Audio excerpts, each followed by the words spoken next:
Y en este primer bloque, pues tenemos el privilegio de contar con dos compañeros, dos grandes especialistas en el área de enfermedades infecciosas, en el área de inmunogenética, que van a hacer sus presentaciones. El modelo, como conocéis ya de años anteriores, presentaciones de media hora, y al final del bloque pues intentaremos entablar un coloquio.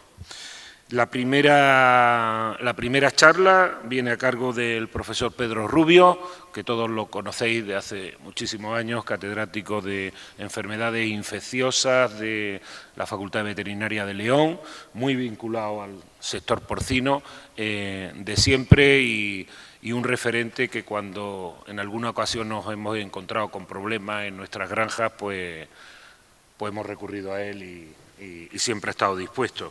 La charla que nos va a presentar Pedro es microbiota digestiva y salud en el lactante. Tiene la palabra el profesor Pedro Rubio. Bueno, buenas tardes a todos. Agradecer al comité organizador la invitación y agradeceros sobre todo a vosotros el que estéis aquí a estas horas, ¿no? Me imagino que una buena parte del Congreso pues se están poniendo las botas en los distintos y magníficos restaurantes de la ciudad. Es la hora de la siesta y es una hora que es mala para el que se sube aquí y también mala para los que estáis ahí abajo sentados, ¿no? Bueno, bienvenidos también a la ciudad, que es nuestra ciudad, ¿no? Entonces vamos a tocar este tema, que es un tema novedoso, y resaltar un poco la importancia que tiene, ¿no? Estamos hablando de aplicar muchos conocimientos... ¿Dónde voy yo? Muchos conocimientos de medicina humana.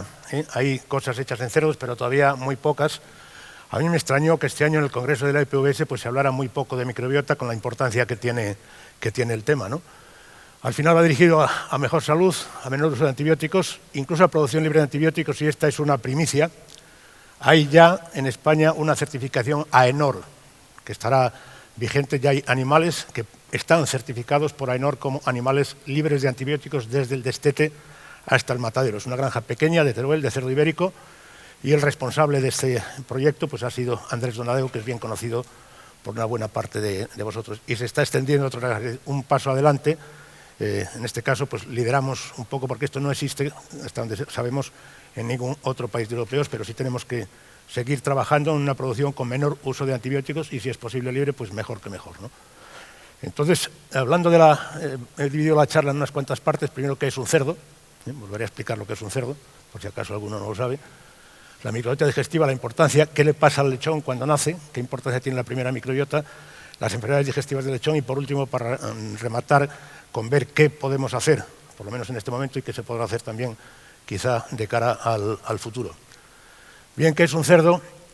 He traído aquí algunas publicaciones. Todas las publicaciones que traigo son de revistas de alto impacto, de muy alta calidad, y algunas son un poco filosóficas, como es esta, ¿no? ¿Qué es un individuo en biología?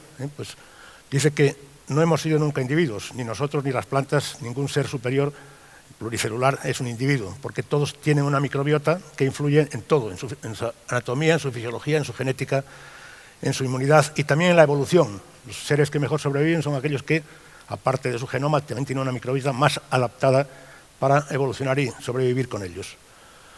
Este es otro documento también interesante, que habla del holobionte, el organismo cuyo ciclo vital se desenvuelve por completo en el mismo ambiente, y también dice que es una unidad de selección en la evolución.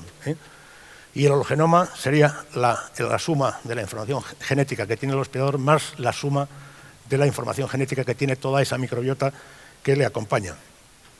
Entonces, ¿cuál es la importancia de la microbiota digestiva? Bueno, pues esta publicación también lo ilustra. Tenemos más o menos 1 billón de células en el organismo y 100 veces más bacterias que células. Bacterias solamente en el intestino, y que realizan una serie de procesos: procesado de nutrientes, degradación de sustancias perjudiciales, de xenobióticos, protección de infecciones y regulación también de la homeostasis del epitelio intestinal, la integridad de los epitelios. Y habla en este caso, en vez de holobionte, el concepto que emplea es superorganismo, pero que es el mismo, ¿no? Un organismo compuesto por el mamífero, en este caso aquí habla del hombre, sería el cerdo, más la microbiota que tiene. Y esta microbiota está compuesta por distintos tipos de microorganismos, En el caso de las bacterias, pues decíamos que son muy numerosas. Hay una gran variabilidad, cuando la microbiota es de buena calidad, hay una gran variabilidad en los tipos de bacterias o las especies de bacterias o los grupos que componen la microbiota, y tiene esta microbiota 150 veces más genes de los que tiene el genoma humano. Es decir, que el genoma de esta microbiota es muy importante. La mayor parte están en el colon, muchas son anaerobios estrictos y hay una gran variación, como decía. Hay grupos más abundantes que otros, pero la variación es enorme. Y esto es la punta del iceberg, algo que todavía se sabe mucho menos. De microbiota se ha avanzado mucho, todavía falta mucho por conocer, pero de lo que son los virus, pues todavía estamos muy en los principios. Y vemos que la cantidad de virus es enorme. En cerdos, el 9% son bacterias y el 68% son virus. Pero esto todavía es un campo todavía mucho más novedoso y mucho menos estudiado, tanto en el cerdo como en el hombre. Estoy diciendo que casi todo lo que se presenta pues es procedente de medicina humana, pero que es extrapolable directamente a medicina veterinaria. Bien, se considera que esta microbiota pues, tiene una capacidad metabólica igual o superior a la de un órgano virtual, mayor que la del hígado, y que el equilibrio y la calidad de la microbiota intestinal pues, son fundamentales para la salud, como luego iremos viendo, y su manipulación pues, puede ayudar también a tener una mejor salud. Incluso, bueno, hay muchas publicaciones en este sentido que relacionan la microbiota digestiva con el cerebro, enfermedades nerviosas como el Alzheimer, con depresiones, esquizofrenia, etcétera, etcétera. Pues las personas que tienen esos problemas tienen una microbiota distinta de las personas sanas. Y pruebas de lo que pasa con la microbiota, en este caso con peces cebra, pues un probiótico atenúa la conducta relacionada con la ansiedad y protege contra el estrés a los peces. Es decir, que la microbiota influye también en cosas tan aparentemente lejanas como el cerebro. Entonces, ¿cómo nace el lechón y cuál es la importancia de la primera microbiota que recibe? Este señor, que aparece aquí, es Juan Miguel Rodríguez, catedrático de la Facultad de Veterinaria de Madrid, de Tecnología de los Alimentos, que es uno de los que tiene un grupo de investigación más potente en microbiota. Trabaja mucho en microbiota humana y es un tío muy bueno, un científico de muy alto nivel a nivel internacional. Su grupo fueron los primeros que publicaron esto. Se aíslan bacterias comensales de la sangre del cordón umbilical de niños sanos nacidos por cesárea. Y más tarde aislaron también bacterias del meconio. Es decir, que el niño cuando nace, el feto cuando nace, no nace completamente estéril, nace ya con algo de microbiota. Hay también muchos trabajos sobre microbiota de la placenta y se sabe ya perfectamente que la placenta tiene una microbiota específica que se parece más a la de la boca. Aquí están las relaciones de unas con otras.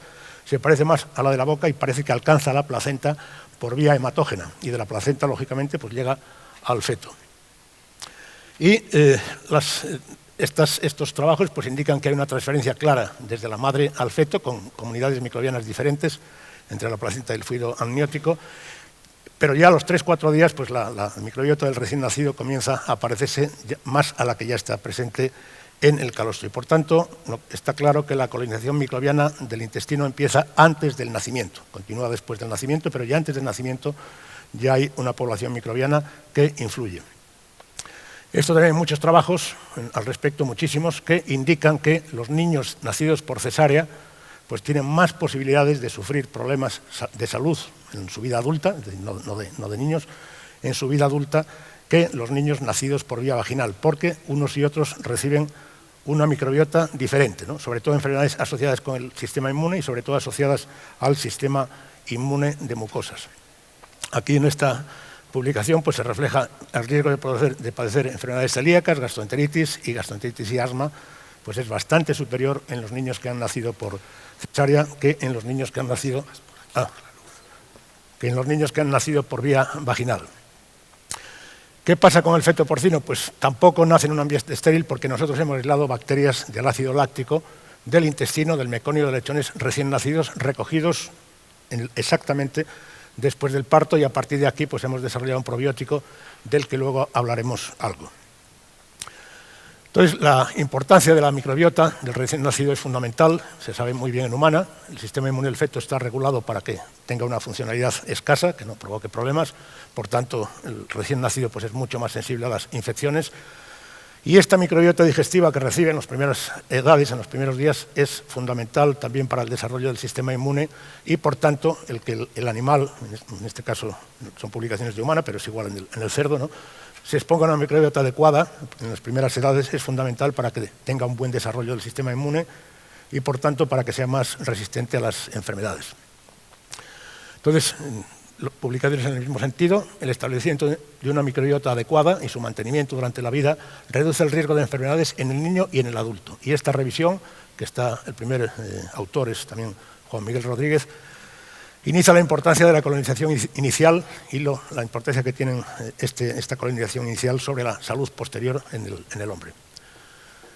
El mismo, Juan Miguel, también su grupo, aislaron bacterias del ácido lácteo de la leche de mujeres, están empleando estas bacterias para tratamientos de mastitis en mujeres lactantes, con un éxito tremendo. Si uno entra en internet, pues les ve, las mujeres le adoran a Juan Miguel porque a muchas pues, les ha quitado un sufrimiento grande que puede suponer el padecer las mastitis, y han hecho esos probióticos a partir de bacterias aisladas de la leche humana. Entonces, pasando ya de las musas al teatro, de la teoría a la práctica, esto vamos un poco a ver cómo se traduce. La disbiosis, nosotros hablamos ya más de disbiosis digestiva en cerdos, cuando no hay enfermedades específicas, es decir, una disentería es una disentería, una diarrea epidémica es una diarrea epidémica, pero muchas veces muchos procesos son estos, son disbiosis que se definen así: estados en los que la microbiota intestinal produce efectos perjudiciales debido a cambios cualitativos y o cuantitativos en la propia microbiota, cambios en la actividad metabólica de esta microbiota o cambios en la distribución local. Aparecen bacterias donde no tenían que aparecer, ¿no? Y una definición más reciente es más o menos lo mismo: un cambio en el equilibrio, en la composición de la microbiota, que puede llegar a ser perjudicial para la salud del hospedador. ¿Qué pasa en los cerdos? Pues pongo entre paréntesis lechones lactantes, pero sabéis mejor que yo que esto es un problema pues, que afecta a cerdos de todas las edades. Son procesos cada vez más frecuentes: diarreas que aparecen en lactación, que aparecen en destete, que aparecen en cebo, con morbilidades a veces muy altas, afectan a muchos animales, sin mortalidad, salvo en lactantes sí que puede haber a veces mortalidades altas, pero en cerdos destetados o cebo pues no se muere ninguno, se mueren muy pocos. Empeoran mucho los parámetros productivos, eso sí, y no hay un agente etiológico claramente responsable. Se aíslan agentes que forman parte de la microbiota de cerdos sanos, Escherichia coli, Clostridium perfringens, pero que muchas veces por sí solos no justifican el cuadro clínico, no justifican el problema que se está viendo, ¿no? Y son problemas también que raramente se corrigen con antibióticos, y muchas veces los antibióticos lo único que hacen es todavía empeorar más el cuadro clínico, hacer que los animales estén más enfermos. En esta se muestra un poco el efecto de esas alteraciones de la microbiota sobre enfermedades hepáticas en humana. Bueno, provoca una serie de alteraciones en la mucosa intestinal, los productos microbianos, la translocación de bacterias y reacciones inflamatorias que perjudican la salud, en este caso sería la salud hepática, pero también la salud general. Esto viene a reflejar pues 3/4 de lo mismo, ¿no? Cuando hay disbiosis intestinal se altera la respuesta inmune del hospedador, hay inflamación, se altera la homeostasis intestinal y se causan alteraciones metabólicas. Vuelvo a repetir que es por una alteración de algo que está ahí. Aunque aparezcan colis o aparezcan clostridios, también están en los cerdos sanos, lo que pasa es que aparecen en mucha mayor cantidad o en un sitio distinto al que deberían estar habitualmente, o en unas proporciones diferentes. 3/4 de lo mismo, todas estas Nature Immunology, es decir, revistas de muy alto nivel, que van a demostrar lo mismo. Disbiosis, se produce una serie de reacciones, de regulaciones inmunes que conducen a la inflamación, con las consecuencias que eso, pues todo el mundo sabemos que tiene, ¿no? Entonces, en nuestro grupo, que es Digesport, estamos aquí varios de los miembros, estamos viendo cómo podemos afrontar este problema y estamos desarrollando, ya está bastante avanzado y ya se puede utilizar, que denominamos índice de salud intestinal. El que yo aísle un coli o aísle un clostridium, pues está bien, pero me interesa más saber cómo está el conjunto de la microbiota. Hay técnicas mucho más sofisticadas que estas, de secuenciación masiva, etcétera, pero que son muy caras, poco aplicables. Y esto que estamos trabajando pues, es aplicable, ¿no? Entonces, es cuantificar en las heces, porque por supuesto nos interesa trabajar con animales vivos, aunque periódicamente haya que trabajar, a lo mejor sacrificar animales en algún experimento, saber la cantidad de bacterias totales que hay, las bacterias que son patógenas, que son pues, las enterobacterias, por ejemplo, los clostridios del clúster 1 y del clúster 11, donde están perfringens y difficile, y también los grupos de bacterias que son beneficiosas, que son, por ejemplo, estos lactobacillus, bifidobacterias y otros clústeres de clostridios. Los clostridios es un cacao ahora mismo taxonómico tremendo, porque están englobados en esos clústeres y, como ven, en algunos de estos clústeres pues hay bacterias del género Clostridium y bacterias de otros géneros distintos que son totalmente beneficiosas en contraposición a estos otros dos que son perjudiciales. Por tanto, hablar de clostridios en general pues tiene poco sentido, ¿no? Y también estamos últimamente trabajando con la lactoferrina, que es un marcador de salud intestinal que se emplea mucho en humana, sobre todo para medir la evolución y el estado de pacientes pues, con enfermedad de Crohn, síndrome de colon irritable, etcétera, etcétera. Es un marcador que se mide en las heces. Si las heces aumentan, el problema va a peor, y si las heces disminuyen, es porque el problema va mejorando. Un tratamiento para una enfermedad de esta se puede comprobar cómo evoluciona el paciente sin necesidad de hacer intervenciones más agresivas, como puede ser una colonoscopia. Bueno, pues entonces establecemos este índice. Sabemos ya que no hay un índice estándar, que no los animales sanos de una granja pueden tener un índice y los animales sanos de otra granja tener otro completamente diferente, desgraciadamente, pero sí que nos permite medir la evolución de la microbiota y también la respuesta que tiene cuando se hace algo. Un tratamiento antibiótico, un cambio de pienso, un probiótico, un fitobiótico, cualquier cosa que se le administra, qué es lo que pasa. Y ahora estamos también con un proyecto, colaborando con empresas que están aplicando distintas alternativas al uso de antibióticos en animales y viendo qué es lo que pasa con la microbiota de esos animales, además de otros parámetros, mediante esta metodología del índice de salud intestinal. Este es un ejemplo en una granja con un problema concreto, una disbiosis clara, un problema asociado a manejo, que se había tratado con antibióticos, había colis, que había clostridios, que había etcétera, etcétera. Bueno, pues se demuestra claramente que la diferencia de índice entre los animales sanos y los animales afectados del problema pues es enorme, ¿no? Hay una gran diferencia entre unos y otros. Después de aplicar los tratamientos, pues se ve, o las medidas oportunas, se ve si esto se corrige o no se corrige, se ve hacia dónde evoluciona. ¿Qué podemos hacer? Pues el resumen de todo esto, la importancia de la microbiota, el conocimiento, etcétera, etcétera, es buscar aplicaciones de prácticas para poder resolver problemas presentes en el campo. Tiene una ventaja la microbiota, es que responde rápido y bien a numerosos factores. Seguramente los que no están aquí, que se están poniendo morados, la microbiota que tengan esta noche, pues será distinta de la que tenían ayer, porque habrán comido hoy, vete a saber qué, ¿no? Y si habrán bebido, pues también vete a saber qué, ¿eh? Entonces, cualquier cosa que comamos influye inmediatamente en la microbiota. Cuando nos comemos un plato de fabada, pues todos sabemos lo que pasa, ¿no?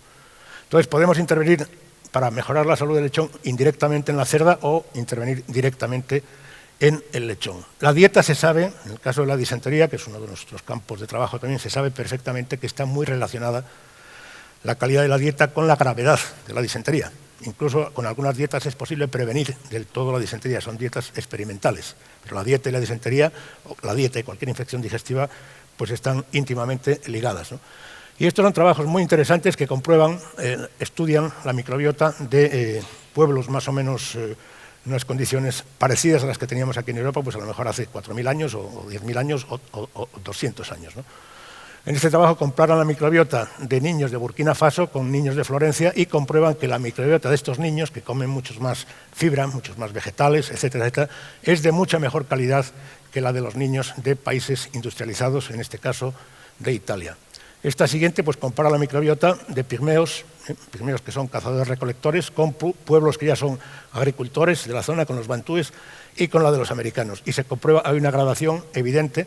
La mejor microbiota, la de mejor calidad, es la de los pigmeos, la siguiente la de los bantúes, y la de los americanos pues es especialmente mala. Tiene una dieta muy mala que ha hecho que la microbiota de la mayor parte de la gente pues también sea muy mala, y eso desemboca en una serie de enfermedades que están aumentando su incidencia y que están relacionadas directamente con la microbiota. Y este es un trabajo también muy bonito. Este es un poblado Yanomami que se descubrió el ejército de Venezuela en un vuelo, y es un poblado que está 2 semanas a pie de un misionero, que es el que está más cerca de los blancos. Nunca había sido contactado por blancos, ¿no? Aterrizó un helicóptero allí y recogieron muestras de heces. Contaba de una entrevista con la investigadora que lo dirigía, que los Yanomami se partían de risa. Claro, tienen tíos blancos que vienen en el helicóptero a coger las cacas que hacemos. Estos tíos están mal de la cabeza, ¿no? Pero bueno, hicieron un estudio muy interesante y lo mismo, comprueban la variabilidad de la microbiota, la cantidad de especies que hay en los Yanomami es mucho mejor que la de otros pueblos que están también atrasados, pero un poco más civilizados, y muchísimo mejor que la de los americanos, que es esta última de aquí. Es decir, la dieta que llevamos, y depende de la dieta de cada uno, lógicamente, en los países desarrollados, ha contribuido a que tengamos peor microbiota y, en consecuencia, que algunas enfermedades, sobre todo enfermedades del sistema inmune, pues aumenten en nuestras poblaciones. Bien, entonces la microbiota se puede manipular de distintas maneras, que vamos a ver un poco a continuación rápidamente, porque tampoco tenemos tiempo para más, ¿no? Entonces, la manipulación de la dieta materna, también trabajos de humana, es una estrategia para favorecer el desarrollo de una microbiota adecuada en la descendencia. Esto pasa en el hombre, Lo exactamente igual pasa en el cerdo, es totalmente extrapolable, ¿no? La madre, la microbiota intestinal de la madre, que la modula la dieta, pues influye en lo que coloniza al niño, exactamente igual, como cabe esperar y como es lógico, y exactamente igual sucede en los animales. Y la modulación nutricional de la dieta, de la microbiota intestinal de la madre, puede influir en el desarrollo también del tracto digestivo en el niño. Sabemos ya, hay distintas estrategias de manipulación de la dieta, por ejemplo las enzimas que se emplean en nutrición animal. Una de las ventajas que tienen es que provocan cambios en el sustrato, lo que llega a la luz intestinal, lo que llega al intestino grueso, y esos cambios se traducen en cambios beneficiosos en la microbiota que también se traducen en una mejor salud intestinal. Este es un campo que es perfectamente conocido porque ya el empleo de enzimas en nutrición porcina y aviar pues es un campo que está no trillado todavía, hay mucho que hacer, pero ya hay mucho hecho y mucho conocido, ¿no? Tenemos por otra parte los fitobióticos, y este es un campo nuevo, relativamente nuevo, ¿no? No es nuevo porque los medicamentos, muchos de ellos vienen de las plantas. La cocaína viene de las plantas, no es un medicamento, pero bueno, puede serlo también, o la aspirina viene de las plantas. Entonces, fitobióticos son productos activos obtenidos de plantas con actividad beneficiosa para la salud, ¿eh? Algunos tienen actividad prebiótica, luego veremos lo que es un prebiótico, para dejarlo claro. Otros tienen actividad antimicrobiana, otros son inmunomoduladores y algunos tienen, pues, en mayor o menor grado, pues, estas tres actividades que son las principales. Lo que pasa es que es un campo nuevo y todavía hay algunos, o están saliendo al mercado, cúralo todos, que valen para todo, que curan hasta los pies planos y que no tienen ninguna documentación. Y ese es un riesgo, pues, que se confundan las churras con las merinas, ¿no? Son productos que pueden ser útiles, que pueden ser eficaces, que pueden ser muy buenos en determinadas situaciones, junto a otras cosas pues, que no tienen ninguna base, ¿no? Incluso la variabilidad entre ellos también es muy importante porque un extracto de plantas depende de muchos factores. Si el sistema de producción no está bien estandarizado, pues una vez puede ser muy bueno y a lo mejor la vez siguiente muy malo.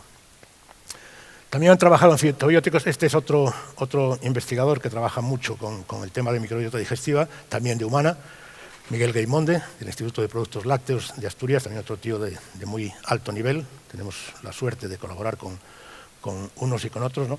Y han estudiado la relación de determinados compuestos de la dieta y la salud, ¿no? Por ejemplo, los polifenoles, que son abundantes en el vino, pues, en determinadas cantidades y en determinadas condiciones, ejercen un efecto beneficioso muy importante sobre la microbiota de los animales y podemos emplearlos, como estábamos hablando ahora, desde un punto de vista práctico, para trabajar con la microbiota de las cerdas, ¿no? Hay ya trabajos, todavía no son muchos, son más bien escasos, pero hay trabajos como estos dos que cito aquí. Por ejemplo, este es un grupo irlandés que estudian el efecto de polisacáridos derivados de algas, ¿sí? Que actúan como prebióticos, dándoselos a las cerdas, pues mejoran la salud intestinal y el estado inmune de los lechones lactantes. Demuestran que indirectamente, a través de la alimentación de la cerda, podemos mejorar la salud del lechón. O exactamente igual, esto es más conocido, la aplicación de levaduras, de extractos de levaduras, de paredes de levaduras, etcétera, etcétera, de distintos productos a las cerdas, pues mejora, en este caso lo que estudian es la mejora en la calidad del calostro y de la leche. Entonces, hay más trabajos sobre fitobióticos, mejoran los parámetros productivos de las cerdas y de las camadas, la concentración de metabolitos séricos, el nivel de IgG y la calidad de leche. En definitiva, hay productos procedentes de plantas que son útiles, ¿eh? No todos, y algunos, como digo, pueden decir lo que quieran, pero no documentan nada, pero hay productos de plantas que son útiles y que pueden, seguramente el conocimiento de estos productos y de sus aplicaciones pues crecerá mucho en los próximos años, aunque algunos le venderán también gato por liebre, ¿no? Este es un ejemplo, he puesto ahí un extracto de ajo, uno, porque a lo mejor otro no es igual, cómo aumenta la concentración de inmunoglobulinas, en este caso IgG, en el calostro y en la leche de las cerdas, ¿no? Las cerdas tratadas son las que están en verde, pues el calostro tiene una cantidad bastante más alta de IgG y la leche también a las 24 horas. El suero de los lechones a los 8 días y a los 55 días después del destete, lógicamente, ya están igualados. Pero la administración del producto a las cerdas mejora la calidad del calostro y de la leche. Y estos son datos nuestros de un trabajo que estamos haciendo de documentación de un producto que se llama Biocitro, que es un extracto de cítricos que tiene actividad antimicrobiana. Estamos viendo otras posibles actividades. Y bueno, estas fotos son muy ilustrativas, ¿no? Es actividad antimicrobiana. Esta es una microscopía electrónica de barrido, donde vemos una salmonela sin tratar, una salmonela tratada con 128 ppm y una salmonela tratada con 512 ppm. Queda claro que el producto afecta claramente a la morfología ya de la propia bacteria, tanto en esta que es gram negativa como en esta que es gram positiva. Este es un Clostridium perfringens, lo mismo, sin tratar y tratado, ¿no? Tratado, pues hay alteraciones claras de la membrana, la formación de esas microvesículas, la formación de grietas en la membrana celular, etcétera, etcétera. Y exactamente igual sucede en el caso de la disentería. Estas son braquispiria disentería con 0 ppm y tratada con 128 y con 256 alteraciones morfológicas enormes que se provocan como consecuencia de la actividad del producto contra estas bacterias. En este caso, las CMI y las CMB prácticamente no varían. Es un producto que intuimos que tiene una acción distinta de los antibióticos por una serie de cosas, ¿no? Quiero decir que bueno, es una forma de documentar un efecto de un producto, no decir esto es activo contra no sé qué o es activo contra no sé cuánto, sino tiene estas CMI, tiene estas CMBs y actúa de esta manera y de la otra. Hay más cosas hechas de espectroscopía de infrarrojos y una serie de cosas que refuerzan, digamos, pues la capacidad del producto, ¿no?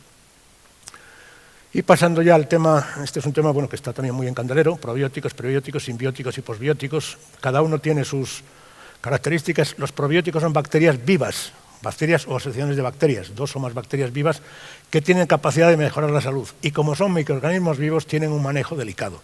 Y eso hace que algunas bacterias que podrían ser muy útiles, pues en condiciones de campo, pues no sean empleables tan fácilmente como sería deseable. Si granulamos el pienso, pues determinados tipos de bacterias probióticas las matamos y por tanto ya no son probióticos porque ya no están las bacterias vivas, ¿no? Lo ideal sería, bueno, hay bacterias esporuladas que se pueden granular, hay otras alternativas, ¿no? Los prebióticos, que se puede confundir con el anterior, son componentes del alimento que el animal no digiere, pero sí que los metaboliza las bacterias, la microbiota digestiva, y favorecen el crecimiento de las bacterias beneficiosas en el intestino. Tienen la ventaja de que son sustancias más o menos inertes, algunas no aguantan determinadas condiciones, pero otras sí las aguantan, y por tanto el manejo es mucho más sencillo que el manejo de los probióticos, o por lo menos de algunos probióticos.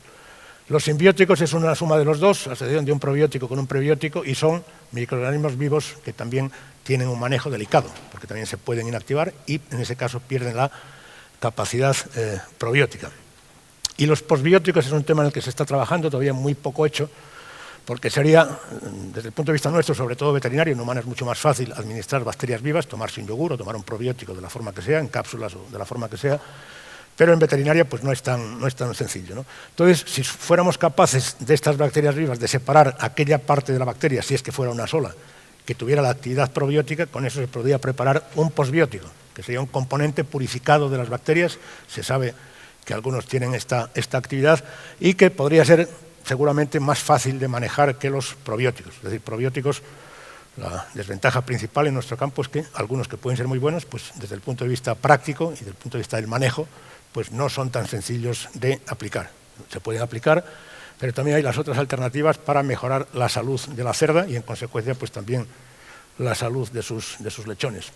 ¿Cómo actúan los probióticos? Pues actúan de diversas formas. Bloquean la entrada de patógenos, producen sustancias antimicrobianas, famosas bacteriocinas, ácidos también, aumentan mucho la integridad y la resistencia del epitelio intestinal, por tanto, aparte de la competición, contribuyen a que haya menos infecciones digestivas, estimulan también los sistemas de defensa del intestino, como es la liberación de mucus por las células caliciformes, y también la maduración del sistema inmune del animal.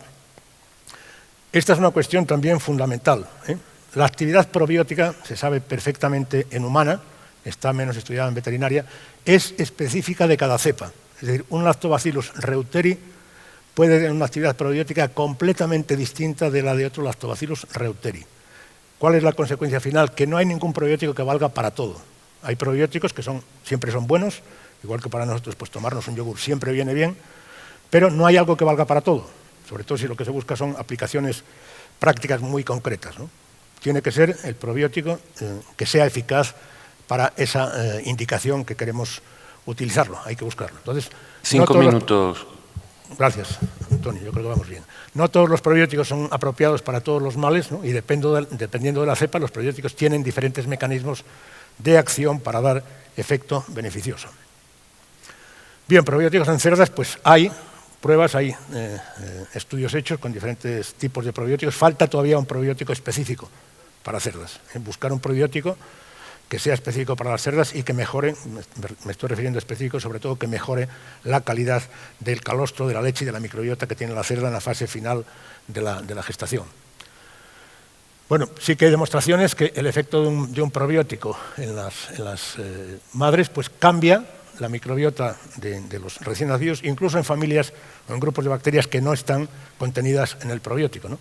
Influye en la composición de la microbiota digestiva, incluso en especies de microbiota diferentes, es decir, que tienen acción, tienen eficacia. Bueno.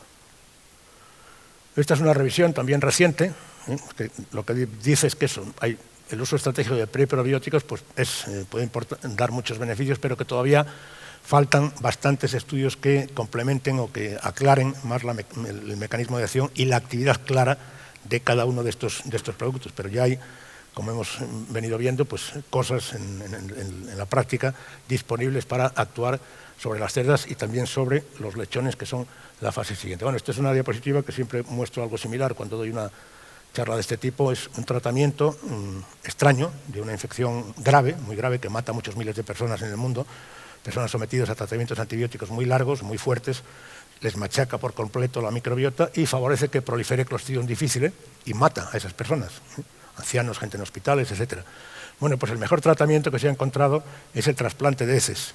Heces de una persona sana se le trasplantan a la persona enferma que tiene esa microbiota completamente alterada, repueblan su intestino y la persona se cura. En caso contrario, pues la mortalidad es muy elevada. Lo ideal, desde luego, sería, en vez de un trasplante de heces, tener una mezcla de bacterias conocida que se pudiera aplicar, pero hasta el momento no se ha llegado a ese conocimiento. Pasando ya a los lechones, y vamos a terminar rápidamente, en la leche hay prebióticos que son muy importantes para el desarrollo de la microbiota del lechón, y también es posible aumentar la cantidad de esos prebióticos en la leche de las cerdas. Ya veíamos antes, por ejemplo, el empleo de esos productos de algas, lo pongo como ejemplo, pero hay otros posibles productos que se pueden aplicar para mejorar la calidad de la leche de las cerdas. Probióticos en lechones, pues lo mismo, hay probióticos también, y esto lo recogí en el Congreso de la IPVS de este año, nutrientes especiales. La publicidad de este producto, que es un producto comercial, habla de que los lechones lo consumen ya a los 2 días y que mejora también la microbiota digestiva. Digo que es lo que cuenta la publicidad. Intentaré conseguir un poco más de información, pero que se están buscando cosas para mejorar la microbiota del lechón recién nacido. Y estos son muy interesantes, estos trabajos son del grupo Linda Sais, una investigadora americana, con la que hemos hecho alguna cosa también, que trabaja fundamentalmente en infecciones por rotavirus en humana, pero emplea el lechón como modelo para los estudios de humana, ¿no? Y ha comprobado en distintos trabajos que la administración de un probiótico a los lechones mejora la respuesta a la infección y a la vacunación contra rotavirus. Una colonización con probióticos, que son bacterias, hace más leve la infección con rotavirus, reduce las lesiones intestinales, actúa como estimulante e inmunomodulador de la respuesta del sistema inmune a la vacunación, es decir, los lechones responden mucho mejor a la vacuna, sobre todo con IgAs, que es lo que más interesa en una infección de este tipo, y por tanto considera que la colonización con probióticos es crítica para la maduración y el equilibrio del sistema inmune y contribuye a la protección frente a patógenos víricos. Es decir, el probiótico adecuado, además de mejorar la microbiota, influye, como vemos en este caso, en la patogenia de una infección vírica y también en la respuesta inmune ante esa infección vírica, que no tiene nada que ver con la bacteria que está formando el probiótico. Y esto es un poco la explicación del mismo grupo, ¿no? Compara 2 tipos de probióticos diferentes, también en la respuesta inmune que tienen los lechones, a los que se le da un probiótico, a los que se le da el otro o a los que no se le da ninguno cuando se vacunan estos animales contra rotavirus. Entonces, la administración de probióticos, uno de sus efectos puede ser potenciar la respuesta inmune. Bueno, y este es el probiótico que hemos desarrollado nosotros dentro de una empresa que se llama Aquilón, que ya está en fase de licenciado una empresa, todavía no se puede comercializar porque está en fase de registro, faltan algunos documentos de cara a la Agencia Europea de Seguridad Alimentaria para que pueda salir al mercado, y son 2 cepas de lactobacillus aisladas de calostro y meconio de lechones en una concentración concreta, y el objetivo es dárselo a los lechones inmediatamente después del nacimiento con el fin de disminuir el uso de antibióticos, entre otras cosas, repoblando el intestino, estimulando receptores para que la maduración del sistema inmune, como hemos visto, pues sea más rápida y sea más completa, y también previniendo o intentando prevenir de alguna manera la disbiosis al dificultar la colonización por patógenos. Las pruebas que se han hecho, estas son algunas de las pruebas de mortalidades en granjas con problemas. En este caso, en alguna granja pues, tuvo una eficacia muy baja, en esta, por ejemplo, pues, la eficacia fue muy baja, pero en las demás la mortalidad disminuyó considerablemente con el uso del probiótico y, sobre todo, también la cantidad de animales que tuvieron que ser, de lechones que tuvieron que ser sometidos a tratamiento antibiótico. Lo mismo que antes, en una granja, pues una eficacia escasa, pero en las demás, pues un porcentaje de camadas tratadas del 75 contra el 16, del 50 contra el 4 o del 70 contra el 17, ¿no? Contribuye a que los animales estén más sanos, que tengan menos problemas, que se mueran menos y que haya que tratarlos también menos veces, lo cual va siendo pues, cada vez más importante. Y estos son datos también, en este caso en lechones sanos, empleando nuestro índice de salud intestinal, ver qué es lo que pasa con lechones tratados y con lechones controles, tratados después del nacimiento, en el día 4 y hasta el día 20 de vida, ¿no? Pues el índice de salud intestinal es mejor en los animales que han recibido el probiótico. Y ya estoy terminando. Los fitobióticos, estos son dos trabajos que los traje porque el que los dirige es Pettigrew, que es una persona bien conocida por la gente implicada en nutrición porcina, sobre todo los que están más especializados en nutrición de cerdas, ¿no? Pues hace unos trabajos que demuestran que los extractos de plantas, lo que decíamos antes, los fitobióticos buenos son eficaces, ¿no? Regulan la expresión de genes en la mucosa ileal de los cerdos, aumenta la salud de la mucosa intestinal y estimula el sistema inmune. Y esto igual, 3 extractos de plantas probados redujeron la diarrea y la inflamación causadas por Escherichia coli y mejoraron la salud de los lechones. Por lo tanto, los fitobióticos son una herramienta más. Tiene que ser el fitobiótico adecuado, con la eficacia adecuada en función del efecto que se busque. Y ya para terminar, bueno, estamos en la época de las tecnologías ómicas que van a permitir pues, que estos conocimientos avancen de una forma mucho más rápida en los próximos años y, por tanto, pues, que se puedan aplicar a buscar soluciones prácticas a problemas reales, ¿no? De cualquier tipo, ver cuáles son las causas y en el caso este que estamos comentando de diarreas en lactantes, pues ver si se puede intervenir en la cerda, ver si se puede intervenir en el lechón, qué efecto tienen esas intervenciones y buscar pues, la estrategia más adecuada para conseguir controlar los problemas, siempre intentando eso, bajar todo lo posible el uso de antibióticos. Lo que se está haciendo en Europa y aquí, en los sistemas de producción con uso mínimo de antibióticos, es intensificar enormemente las vacunaciones, para que si hay algún problema, pues que sea mínimo, que haya mucha más facilidad de tratamiento y también emplear estas otras alternativas como son fitobióticos, como son probióticos, como son otras alternativas que no son antibióticos, vacunas, productos protectores de una u otra manera para conseguir mejorar la salud de los animales. Para terminar, pues eso, tenemos un conocimiento creciente de la microbiota digestiva, sobre todo por los trabajos que se hacen en humana, hay una explosión del conocimiento. Es una herramienta importante para mejorar la salud y disminuir el uso de antibióticos, como hemos visto. Ahora los estudios en cerdos son muy escasos. Vuelvo a repetir que me llamó la atención que este año en la EPVS no se hablara prácticamente nada de microbiota. Creo que los veterinarios todavía seguimos siendo muy patólogos, muy centrados a agente infeccioso, enfermedad, y hay otra serie de componentes, sobre todo en un ecosistema tan complejo como es el intestino, que determina el que la enfermedad aparezca o no aparezca. La microbiota del lechón lactante, como hemos demostrado, es crítica para su salud y condiciona el rendimiento posterior del animal en destete y en cebo. Y esta microbiota, afortunadamente, puede ser manipulada, con mayor o menor eficacia, pero puede ser manipulada actuando sobre la cerda, con distintas alternativas, o actuando directamente sobre el lechón. Y las alternativas pues, son eso que hemos visto, probióticos, prebióticos, posbióticos, simbióticos o los fitobióticos. Hay más, pero estas son alternativas que ya están... ya se usan, ya están en el campo y que seguramente pues, se ampliará la disponibilidad de ellas en los próximos años y pues, habrá más herramientas, o herramientas más claras, más aclaradas, más estudiadas para combatir las infecciones digestivas del lactante. Y ya termino, gracias por la atención. Aquí está el grupo de investigación, que como veis somos 50 y la madre, por ahí están sentados, levantaros por favor. Venga, levantaros, hombre, que estamos en casa.